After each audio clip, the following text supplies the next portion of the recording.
Alright, YouTubers, it's a little late tonight, but we're doing this video anyhow.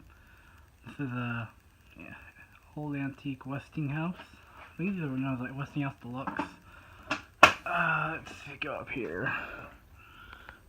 There's our tag. I believe this is from the owner I got from this was purchased by his grandfather. I put it in a small country store. He's had it for most of his life. After that, it was rewound sometime in the 60s. Repainted also. It's in pretty good condition. The bearing's a little worn, and the switch is kind of finicky. Needs a little bit of TLC. I'm gonna go ahead and turn the fan on low. Go to the story after. That's how I got the cover off. The cover off also should show you guys how the switch works. There we go. So as all antiques, it basically goes fast, and faster.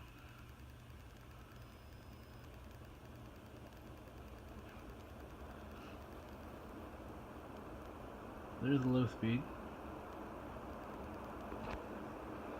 Low speed, we're drawing 1.7 amps.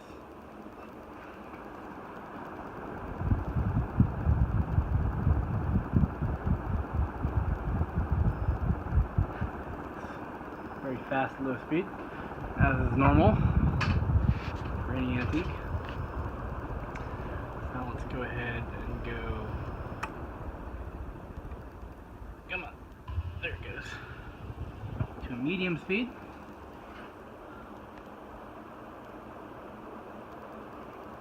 Medium speed, we're drawing 1.8 amps. That ticking you hear is the bearing. The fan when I got it was completely empty, so if it had been run with a dry bearing, that's probably what happened. Probably end up replacing the bearing in this thing. Last but not least, let's go to high. High works fine, it just clicks right to it. Low and medium have a little bit of an issue clicking.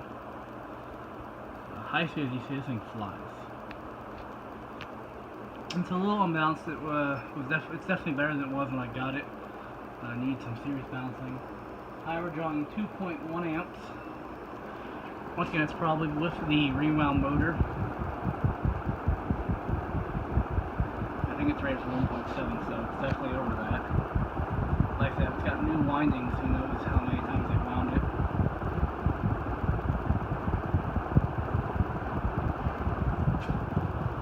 A little bit closer view of that switch. The switch cap. Here, I'll show you this. There's the hook it came with. But I use the switch cap.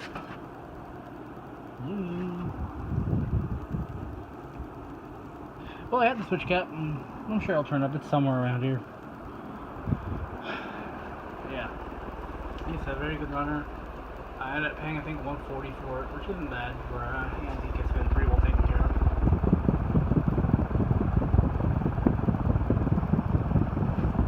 The worst thing about the switch is for the off position, it doesn't really stop it off. It tries going all the way to low. Reach. Yeah, this thing's zoomed in. So basically, you guys saw all that bark. Get it backwards a little bit, turn it off. Like I said, besides the slight bearing noise and the finicky switch, this fan's in fantastic condition. I'm very happy to have it. It's in good hands. This fan, apparently it came from Ohio. Like I said, it was in a grocery store that belonged to the owner's grandfather.